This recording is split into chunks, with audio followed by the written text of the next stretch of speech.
Oke, perkenalkan nama saya Muhammad Ifabriana, NIM 67 2018 191. Ya, di sini saya akan menerangkan apa itu tentang jaringan wireless. Oke, jaringan wireless atau jaringan tanpa kabel. Ya, ini sebuah teknologi yang memanfaatkan gelombang radio sebagai media yang digunakan. Contoh remote control, mouse, IRDA, dan Bluetooth. Nah, contoh gampangnya itu kayak WiFi juga itu bisa. Nah, pasti jaringan wireless itu ada kekurangan dan kelebihan kan. Nah, kelebihan dari wireless itu sendiri yaitu, nah itu tidak ribet. Jadi kita tidak perlu ya kayak mau bawa kemana-mana itu tidak ribet. Jadi kayak kan kabel kan kita harus kayak membungkus kabelnya dulu, merapikan kabelnya dan itu tidak usah. Kalau di jaringan wireless, jadi kita langsung bawa aja. Tapi kekurangannya tuh bisa juga tuh kita harus mengisi baterainya karena eh, untuk bisa terkoneksi itu harus pakai sumber daya. Nah, sumber daya itu kan kalau kabel kan dari sumbernya itu kayak laptop laptop itu sendiri. Tapi kan kalau wireless tuh harus pakai sumber daya lainnya. Maka dari itulah jadi agak boros sih sebenarnya. Tapi ada plus minusnya juga lah. Oke, lanjut ke teknologi kan. Terus langsung ke personal area network, itu IRDA menggunakan sinar, Bluetooth menggunakan frekuensi radio. Nah, ini jenis-jenisnya wireless. Seperti LAN, MAN, WAN. Oke, LAN. LAN ini adalah local area network. Nah, itu suatu apa jaringan yang meliputi kayak lokal lah, seperti contohnya ya kita pada lab komputer. Jadi kita bisa terhubung satu komputer dengan komputer lain dalam lingkup lab itu. Jadi kan ruang lingkupnya kecil. Nah, nah di sini juga ada kurang sama kelebihan sih. Kalau di Lansu kelebihannya ya lebih cepat lah karena kan cuman jaringannya tuh eh, apa namanya cuma lingkup kecil. Jadi kita transfer file antar komputernya itu lebih cepat dan keamanannya lebih terjamin. Oke, terus ke MAN, Metropolitan Area Network. Nah, dari sini dari lokal kita langsung ke antar kota yaitu metropolitan.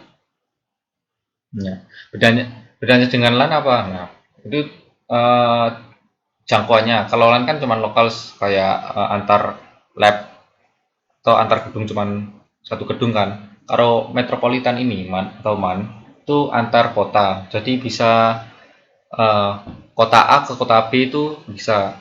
Nah, itu dapat memudahkan bisnis kita. Nah, kekurangannya tuh memakan biaya yang lebih besar dari LAN. Karena kan jangkauannya yang cukup luas. Nah, maka akan harus dikeluarkan biaya yang lebih. Nah, kelebihannya apa? Ya, kita dapat transfer file antar kota. Jadi kita lingkup yang luas, tidak seperti LAN. Oke, selanjutnya ke WAN, Wide Area Network. Nah, kalau WAN ini bedanya dengan MAN sama LAN tuh, kalau LAN kan lokal, kalau MAN kan antar kota. Kalau WAN itu antar benua. Jadi ya antar benua atau negara. Nah, kelebihannya tuh ya kita bisa transfer atau berbagi file itu secara luas. Tetapi kekurangannya file yang diakses akan dibatasi oleh user-user tertentu. Jadi user tertentu saja yang bisa mengakses file-file yang ditransfer oleh WAN. Tetapi karena jaringannya lingkupnya cukup luas antar benua atau antar negara. Nah, ini jaringannya mudah terkena phishing atau hack dari orang-orang yang tidak bertanggung jawab. Oke, selanjutnya, nah ini adalah topologi dari uh, wireless. Pertama ada ad hoc, yang kedua ada infrastruktur. Nah, dalam topologi ad hoc, komputer yang terhubung melalui wireless tidak menggunakan perantara atau disebut sebagai koneksi peer-to-peer, di mana koneksi jaringan dilakukan secara langsung antara komputer atau laptop. Jaringan wireless ad hoc dapat juga dikatakan sebagai desentralisasi jaringan wireless. Jaringan ad hoc merupakan bentuk komunikasi jaringan wireless yang paling sederhana. Nah, pada jaringan ad hoc, router dapat dengan bebas melakukan jaringan yang berakibat topologi akan berubah dengan cepat dan sulit untuk diprediksi. Dengan fitur ini, jaringan ad hoc mengalami beberapa tantangan, antara lain multi-hop, mobility, kombinasi jaringan yang besar dengan berbagai peralatan yang berbeda, yang kuat, bandwidth, yang kelima keterbatasan konsumsi baterai. Selanjutnya, jaringan ad hoc juga merupakan protokol routing karena setiap node memerlukan pertukaran data. Nah, jadi ini ya kayak ya kalau protokol di jaringan tuh kayak undang-undang lah kalau di negara. Kalau di jaringan tuh protokol. Nah, berbeda dengan jaringan infrastruktur, jaringan ad hoc tidak membutuhkan sebuah wireless LAN untuk menghubungkan masing-masing komputer, dan topologi jaringan yang terbentuk adalah jaringan mesh. Berikut adalah beberapa keuntungan dari sebuah jaringan wireless atau ad hoc. Jaringan wireless ad hoc, maaf. Yang pertama, jaringan wireless ad hoc sangat sederhana dalam setupnya. Jadi kayak kita settingnya tuh lebih simpel dari jaringan infrastruktur. Nah, tancapkan adapter wireless ke laptop, komputer, konfigurasi software, dan Anda pun sudah bisa lakukan komunikasi antara laptop. Jadi lebih simpel lah. Yang kedua, jaringan ad hoc adalah jaringan yang murah karena Anda tidak memerlukan sebuah wireless atau access point. Jadi kita harus memerlukan cuman kabel antar laptop, kita sambungin ke satu laptop ke laptop lainnya. Yang tiga, jaringan ad hoc lebih cepat.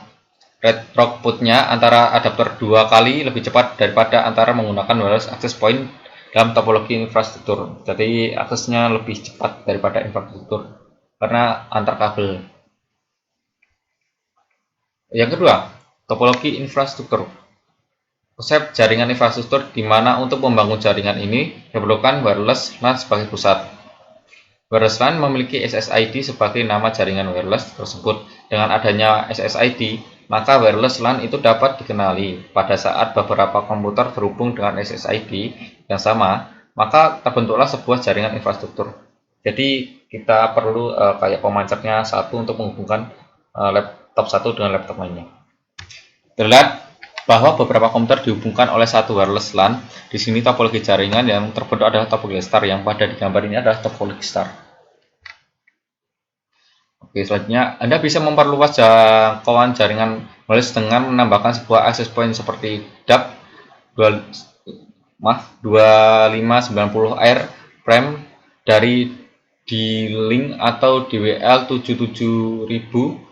Outdoor access point jaringan wireless yang menggunakan wireless access point merupakan jaringan dengan topologi infrastruktur.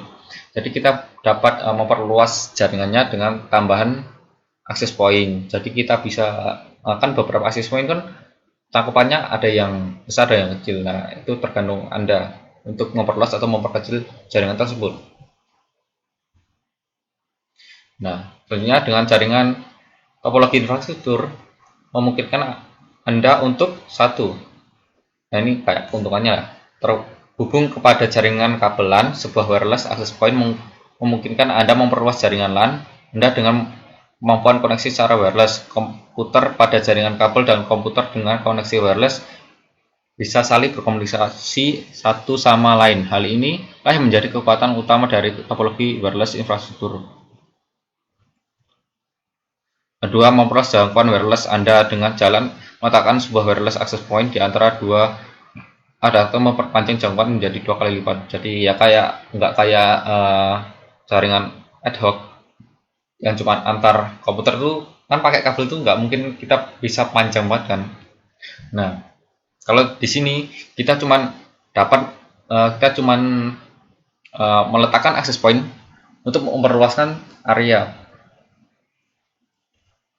Yang keempat, menggunakan kemampuan roaming. Jika Anda menggunakan beberapa wireless access point seperti hal dalam sebuah kantor yang besar atau rumah sangat luas, user bisa melakukan roaming antar dua sel access point yang saling terikat tanpa harus kehilangan koneksi kepada jaringan walau melompat satu access point ke access point lainnya. Modus dari wireless point dengan kemampuan roaming seperti ini disebut WDS, Wireless Distribution System. Jadi kayak Kita kan kita mau memperluas lagi. Nah, kita tinggal tambahkan satu akses point. Jadi kayak kita punya dua akses point. Nah, itu langsung terhubung. Yang kelima, dengan infrastruktur topologi, Anda bisa berbagi sambungan internet, mungkin perangkat yang sangat praktis untuk berbagai sambungan internet broadband dari sambungan ADSL adalah wireless modem router, yaitu wireless router atau gateway yang mempunyai built-in modem ADSL seperti ADSL 2640 dari D-Link atau NetGuard DGND 2000. Oke, sekian dari saya. Terima kasih.